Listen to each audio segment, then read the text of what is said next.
Thanks for having me. Glad to be here. I think there was some stuff about recruiting and analytics on the description of this section, so hopefully you like this also because it's maybe a little bit of a deviation from the actual title there. So am I on here? All right.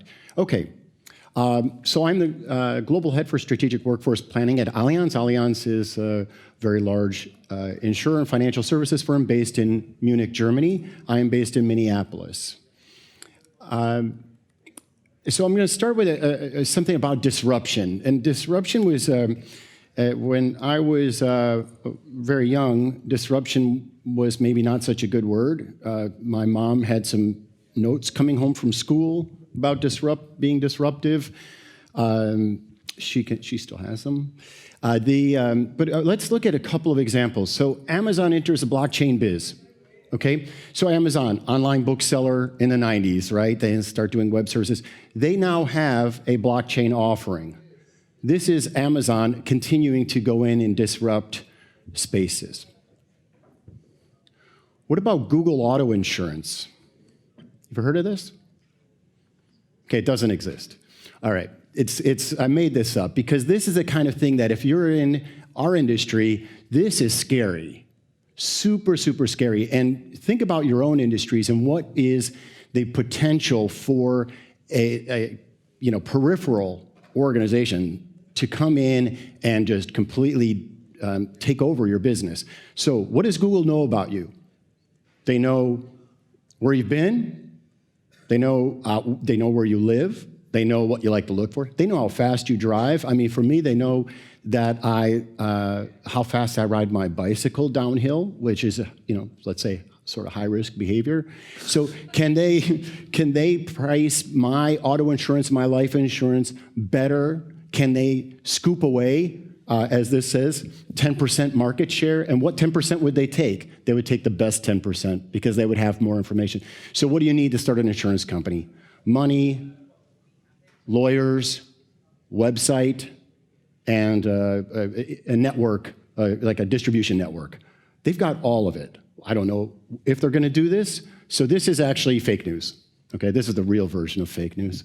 So let me just tell you like how this kind of disruption led us to do more with strategic workforce planning. So are we resilient? How are we going to ensure that we're resilient against this disruption? Are we ready for it? And I guess more importantly, are we driving it? Because you've got to be able to respond, but we don't want to just be in a reactive mode. Are we ready to drive disruption? And then when we get to the business leaders, you sometimes run into this question: how are we going to plan for the future workforce? We don't have our strategy totally clear. And this is oftentimes that's kind of like the cold stop.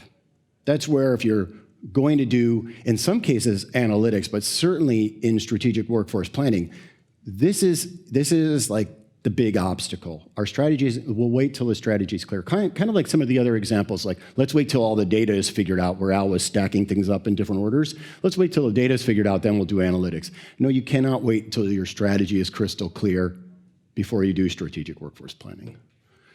So if your leaders know these three things, you can get started. So what are the major trends, the mega trends, like digital, mobile? You just think about it in your industry. What are the big kind of macro trends of consumers in your industry, et cetera, that are reshaping your industry? What are your competitors doing? What are specifically these little upstarts of fintech firms in our industry? What are the fintech firms doing? In medical devices, what are the small startups concentrating on, and how are they doing it compared to the Medtronics and the huge companies? And how are those trends going to impact? Each leader should know how those trends are going to impact their functional area. For example, claims. Claims in the insurance business, a lot of people. It's going to become more automated. Okay, how? These leaders, if they don't know these three things, they should not have their job, frankly. So you should be comfortable enough kind of pressing them on these things. If you have this, that's enough to figure out at least the range in which your strategy is going to be existing. So that's my expectation of what leaders would have. So let me just give you a couple of examples of this type of story that we've been able to use to get their attention. So I call this like the 10-10-80 story in my vernacular. And it's really what I realized that I could get people onto the same page pretty quickly by using an example like this.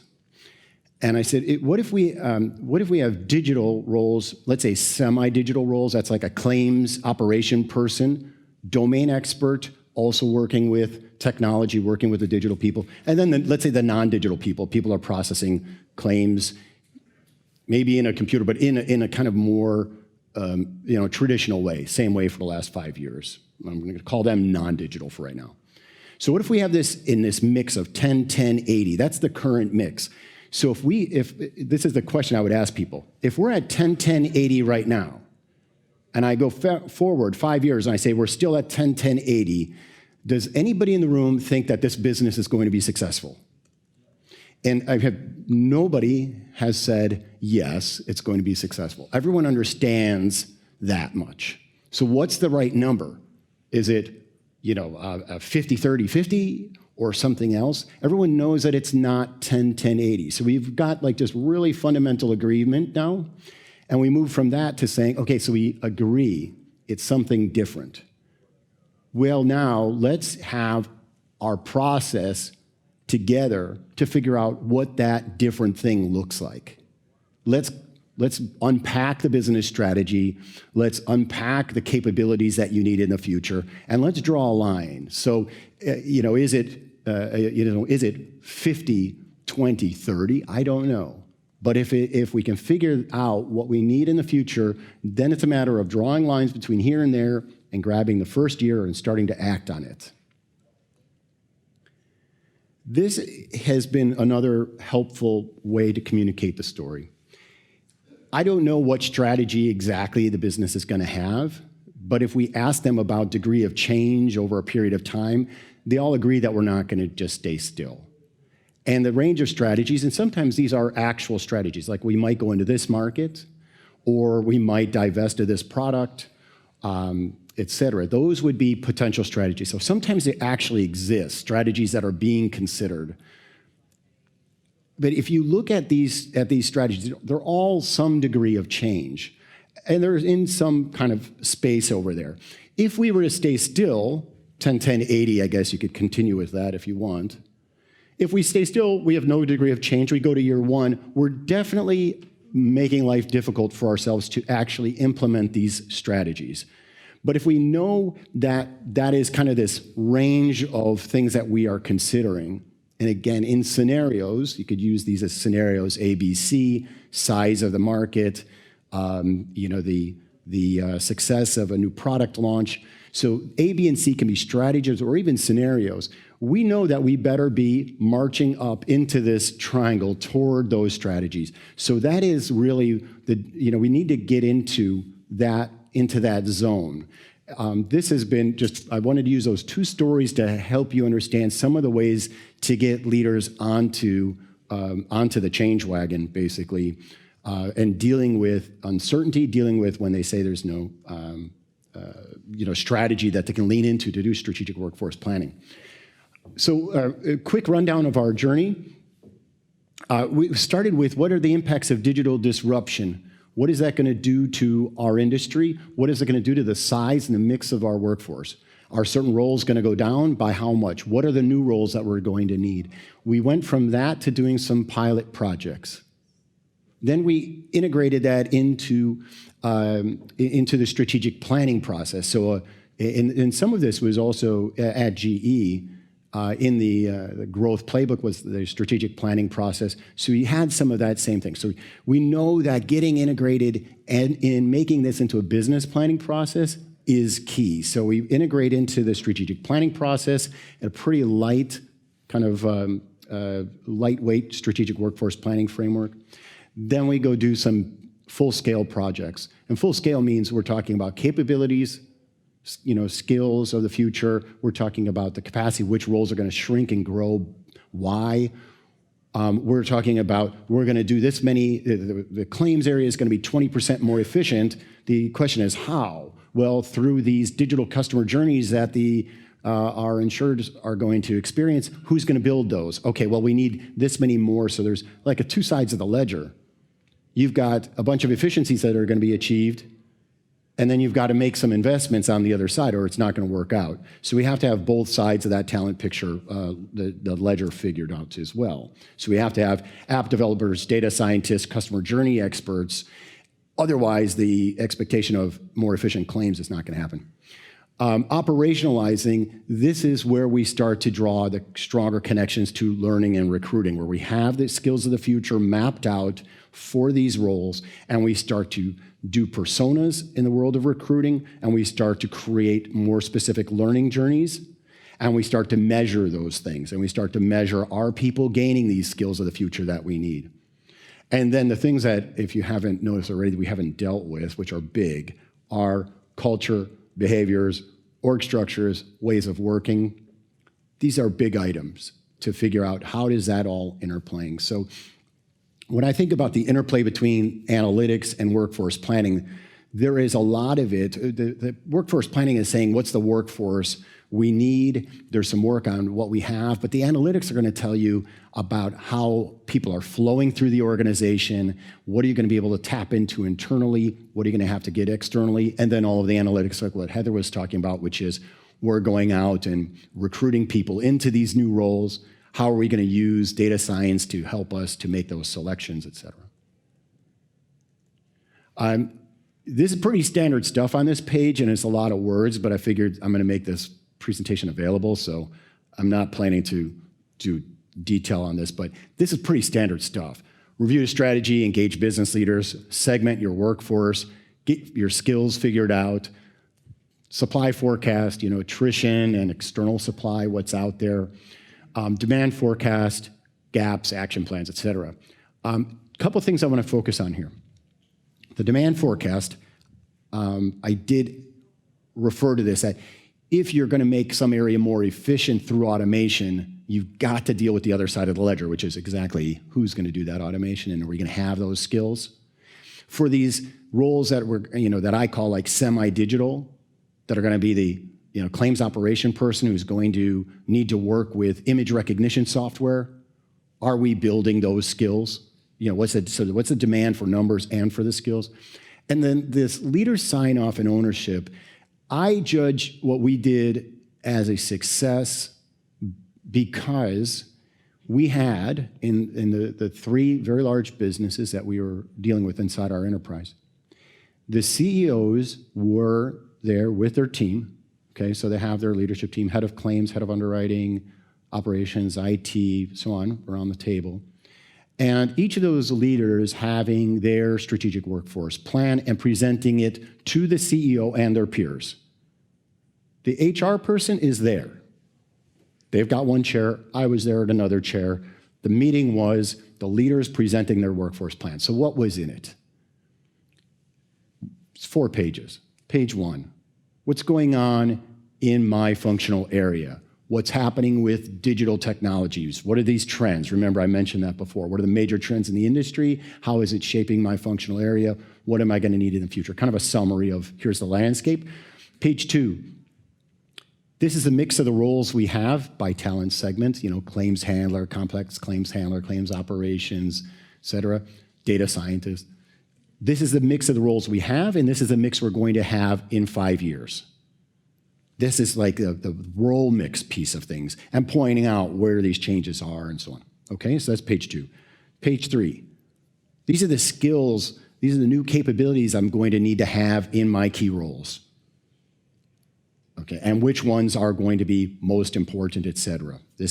So you've got now your overview, your capacity, your capability, and the last thing is, here is the specific actions that I am taking with focus on the next 12 months. These are the actions that I'm taking. Here's who owns them. Here's when they're going to happen.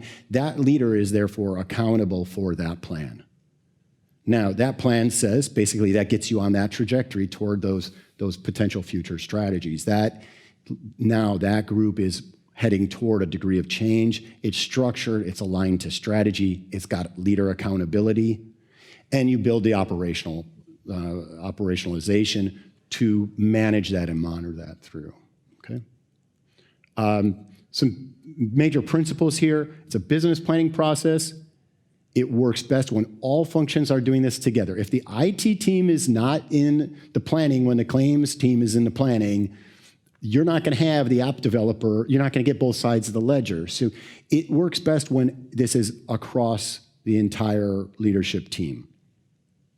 Balance of capacity and capabilities, action plans. Tools become really important for sure on your second time around. You can get pretty far on your first time using Excel and kind of making it work. But as soon as you come back to say, now, how are we doing? We said we're going to grow this area and shrink this area. You're going to have to go back and get all that data again, mash it up into this thing, and then put it back. And that starts to get difficult. The tools that are out on the market are not really doing a great job outside of that initial, what I described as a kind of a project phase. They're not doing a great job of saying, you had a plan, here's how you're doing versus the plan. It's like basics in financial planning and analysis world. It is not in the tools right now that we're seeing. And trust me, there will be some tools that are doing that soon because we're pressing on some vendors right now to help us with that. One thing that popped in my head is that when we went through that with the CEOs, and so let's just take one CEO came up to us afterward, and we came into a small room with a couple of us that worked on this and said, great job. I think this is super valuable for us.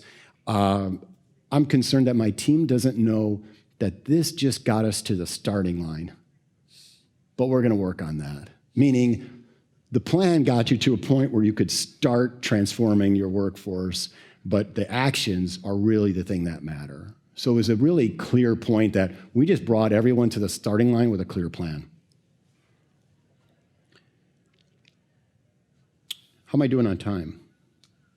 Yeah, you're okay. We're okay? Okay. 12 o'clock. Yeah. All right, so one of the things that we saw, and I want to lay this out for you because I think you may see something similar, and the storytelling piece of this matters a lot. So forced reductions is a big fear, especially in a European context. They're expensive. It's ideal if you don't do them. But we can avoid them and get them pretty close to zero if we do these things, okay? So in this transformation, again, some areas going down, some areas going up, right? But we look at attrition, and it turns out that attrition is highest in these areas where we're going to get the most automation, call centers and things like that.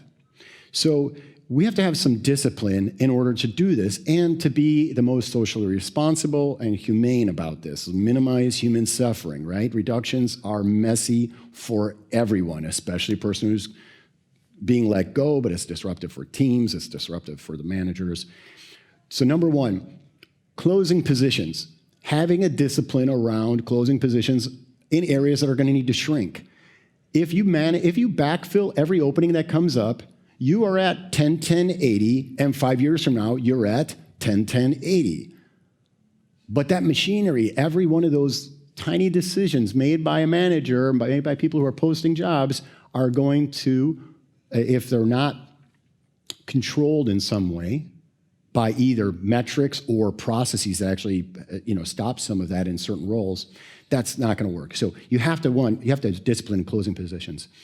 All hiring has to be aligned to the future skills, even the backfills. You have a claims handler, the new claims handler that comes in, you want to be searching for those skills in the marketplace, internally or externally. You want to be bringing those in. So you've got to be focused on the future skills on all hiring because there's a major transformation that's needed all through all of these functions. The last thing is you've got to be upskilling. The number of people that are going to be with you 5 years from now that are in your workforce right now is quite high. Maybe it's 70% or something. Well, if those people just stay exactly the same and they don't have those new skills, one, your 10-10-80 kind of formula blows up again, but you just have to picture there's a large chunk of people that are going to need some significant upskilling to do this. So lack of discipline in this case, and we calculated this at one point, is just millions and millions of waste. okay? And like I said, there's a human element. This is a picture of those same things. You know, the attrition brings things down, the hiring comes up, and that little bit of overhang, this is what I mean. We're contracting, in this case, by 150 people. This is illustrative. We're contracting based on resignations and retirements, and then we're hiring people back in, some backfill, some growth, and some new roles, and we have a little bit of overhang. We have a little bit of reductions, a rounding error in the scheme of this. This is illustrative, but understand this is kind of like, this is some of the pictures that we saw pretty consistently. It's really optimistic in my mind, because it says we have an opportunity to do this without really disrupting as much of people's lives. The other thing you can note on something like this, and these are fake numbers, but is growth and new roles. Okay, so the new roles, there's 50 new roles out of 1,000 people. I would challenge this back and say, really? You know, is that really transformative? So when you get a picture of this, you know, you can see what hiring you need, but how much hiring is going into new positions, customer journey experts, stuff like that, okay? I want to go back one. Let's see if that works. There we go. I thought I'd just, you know, put this up here for some reading. I think Ross's book on strategic workforce planning is worth reading. I think it's, I tore through it very quickly. I have, you know, a lot of things I would have added to it. So hopefully it comes out with another, you know, next follow-up, but a really good, pretty wide lens over strategic workforce planning, worth looking at. Technology Trap, listen to it on audio and listen to the last 2 hours, okay? The first 15 is like, you know, how horses and we're competing against steam engines, really interesting from an economic standpoint. But AI and all the automation stuff is in the last couple hours, so I would recommend that. Lean Startup, just good way to work in terms of test and learn. And then this is kind of goes with some of David's earlier comments. This is a very short essay, which I picked up, oddly enough, in a bookstore in Greece. This is really, really good, and it's frightening how spot on it is. It's almost like you can't even take quotes out of it, because it's like you have to just keep quoting the whole thing. It's just like line after line. I mean, he saw the future in 1980. I mean, he saw the future on nationalism quite clearly. It's written in 1945 before the war ended. Really, really powerful stuff. Okay, so that was it. So I just want to say thanks and see if I'm allowed to have any questions. I'll take them. I'm here for today, tomorrow. I'm on LinkedIn. You can find me. I'm happy to tell you more. But if there's any questions right now, I'll let David decide if we can do that. And I'm going to ask, I'm not sure we have anyone running around for microphones, so I might have to run around for a microphone. Does anyone have any questions for Nick? Fascinating stuff, and I can't believe you managed to get that much into such a short space of time to cover what is such a big and important topic. Okay, well, I hope people that were really looking for more on recruiting analytics haven't been too disappointed. But thank you all. Appreciate it, and look forward to connecting with you while I'm here. Talk soon. Thank you, Nick.